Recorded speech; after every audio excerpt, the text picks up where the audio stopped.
একটু আমাকে ঝগড়া করছিল, বলছি আমি নাকি কিছু বলতে পারি না, বলে কি নে বল, এবার তুই বল, পাতলু বল।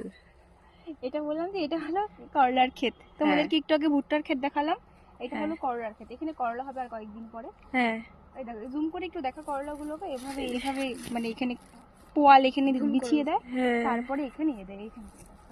আর ওদিকটাতে রসুনের গাছ। রসুনগুলো সেই হাইব্রিড হয়েছে তোরা। বাহ, কি সুন্দর দেখতে হয়েছে খেতে। দেখো, এটা রসুনের খেতি, এটা দেখো মাঝখানে কুমড়ো আছে, খুব মোটা হয়েছে। এখন এখান থেকে রসুনের গন্ধ আসছে। হ্যাঁ খুব ভালো হয়েছে, দেখো একটা যে হয়েছে, খুব ভালো হয়েছে, তাই না? লাঙল পড়ে আছে একটা, দেখাবা ওটা? না, ওখানেও পড়ে আছে। এটা দিয়ে মনে হয় লাঙ্গল করে। হ্যাঁ, হ্যাঁ, এই যে দেখো, যে এটা ওইটা দেখো, ওই যে পাঁচটা হলো, তো ওটা আরো ভালো লাগে, তাই না? এটা তো ওটা দিয়ে আরো তাড়াতাড়ি হয়। এটা হচ্ছে আমার ভাই, খুবই পাক্কা।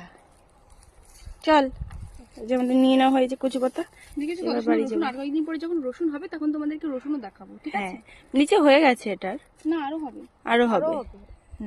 ঠিক আছে।